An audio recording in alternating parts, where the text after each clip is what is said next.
Salut à tous, j'ai eu la chance de tester le Galaxy Z Fold 4 et je vous propose donc de partager mon avis sur ce téléphone assez particulier. C'est un tout nouveau format pour moi et ça a été vraiment intéressant de le tester car je viens d'un iPhone 14 Pro plutôt compact. Bref, restez avec moi, ne pliez pas bagages même si on parle d'un téléphone pliant.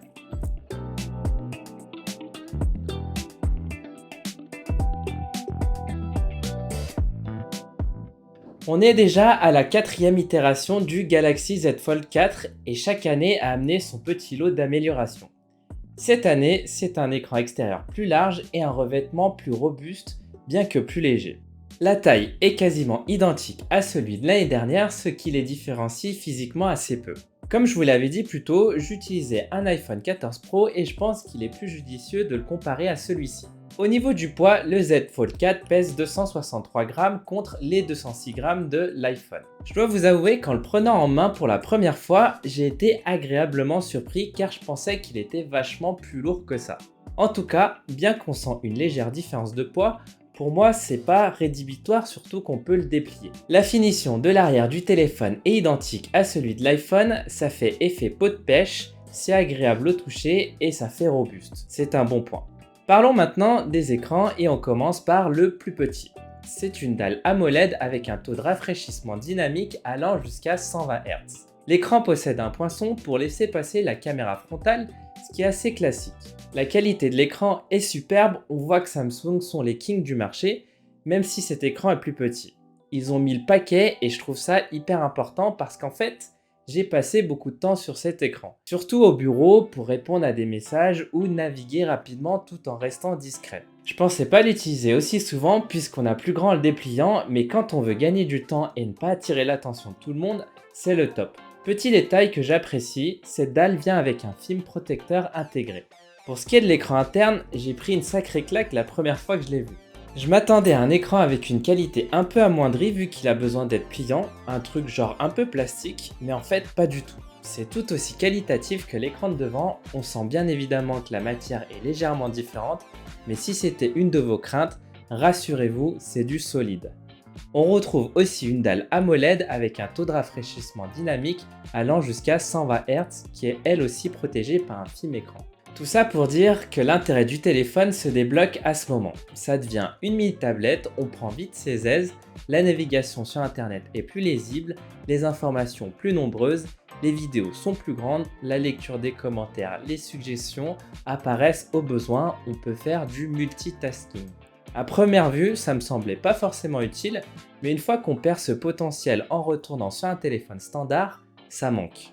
Une caméra est dissimulée sous cette dalle, elle est légèrement visible mais s'oublie très vite avec le temps. La question qu'on se pose tous, c'est cette fameuse pliure. Est-ce qu'elle est visible? Est-ce qu'elle gêne quand on la touche? Ma réponse, c'est que la pliure ne se voit pas et se voit.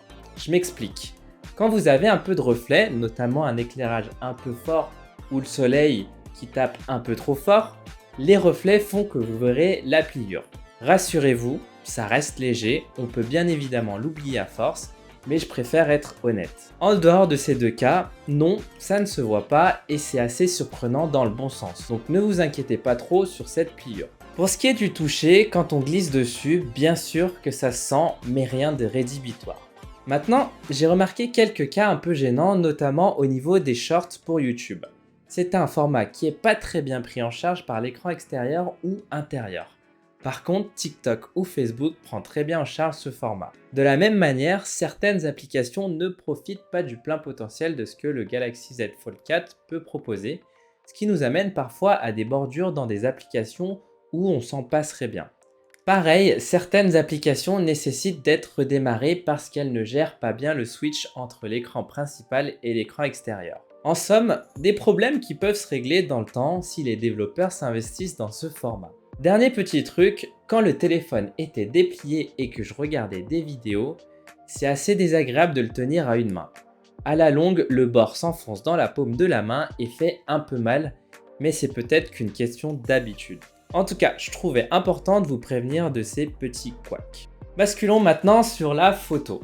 Le téléphone embarque 3 capteurs. Le principal à 50 mégapixels, le téléobjectif à 10 mégapixels et l'ultra grand angle à 12 mégapixels. La photo est plutôt au rendez-vous avec des contrastes plus marqués que sur un iPhone. Les préférences au niveau des couleurs sont les goûts de chacun, mais celui de l'iPhone est plus proche de la réalité. Au niveau des détails, il y a encore quelques progrès à faire, notamment lorsqu'on zoome un peu sur la photo pour voir un peu plus les détails. De nuit, quasiment dans le noir, il s'en sort moins bien que l'iPhone 14 Pro, c'est un fait, mais ça reste des photos de niche, donc je vais pas trop m'attarder dessus. Par contre, dans un endroit un peu sombre avec des lumières bien vives, l'avantage va pour le Z Fold 4 qui retransmet beaucoup mieux les couleurs, même si les détails en pâtissent un peu. C'est plus proche de la réalité, même s'il y a un effet embellissant. Gros point positif, ces capteurs peuvent être utilisés en mode selfie. Il devient tout simplement le meilleur pour faire des selfies. C'est top et incomparable par rapport aux autres capteurs intégrés à l'écran. Ça les rend anecdotiques, mais il ne faut pas oublier que si vous faites un call Teams ou une authentification par visage, ça vous restera utile. Passons maintenant à la vidéo. Le Galaxy Z Fold 4 s'en sort très bien, même s'il y a quand même une petite différence notable sur l'iPhone, notamment au niveau de la stabilisation qui est un peu en dessous. Mais le résultat reste quand même très bon. Pour ceux qui souhaitent utiliser leur téléphone pour commencer à créer du contenu, ça reste très pertinent car je le compare quand même à l'un des meilleurs téléphones pour faire de la vidéo. Au niveau de l'autonomie, pas de bonne ou mauvaise surprise. On peut tenir la journée, pas plus, ça ne fera pas de miracle, même si je trouve que c'est honorable pour un téléphone avec 2 écrans et une batterie de 4400 mAh. On reste loin de ce que peut achever les derniers iPhones, mais ce n'est pas non plus la catastrophe. La charge est limitée à 25 watts, le 0% à 50% se fait en une demi-heure et la charge totale en un peu plus d'1 heure. C'est ridicule à côté des concurrents qui proposent du 125 watts comme le OnePlus 10T qui fait du 0% à 100% en 20 minutes, mais je reste perplexe face à l'état de la batterie sur le long terme avec ses vitesses incroyables de chargement. Bref, ils sont à la traîne, mais c'est pas non plus grave selon moi. Au niveau des performances, rien à signaler. On est sur un téléphone qui est capable de faire tourner un peu tout sans problème.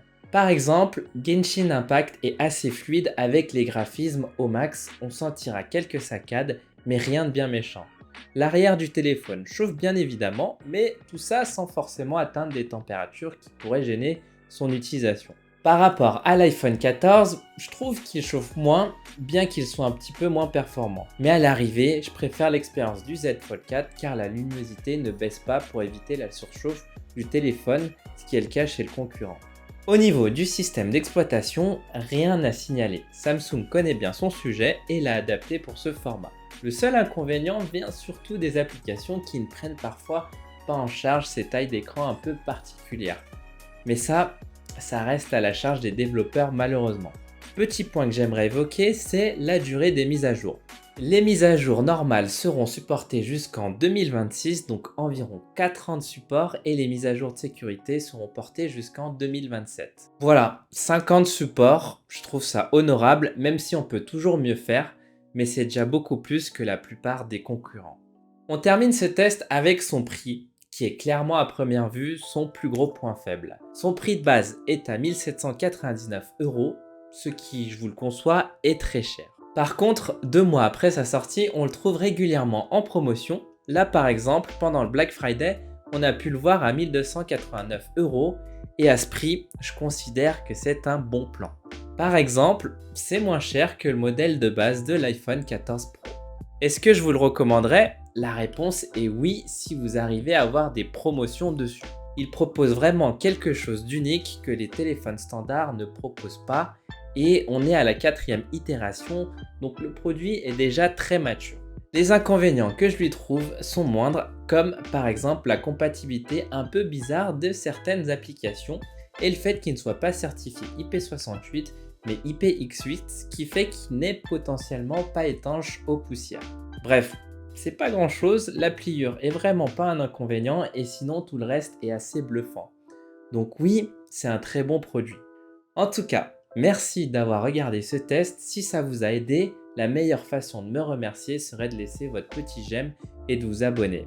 Sur ce, je vous dis à la prochaine.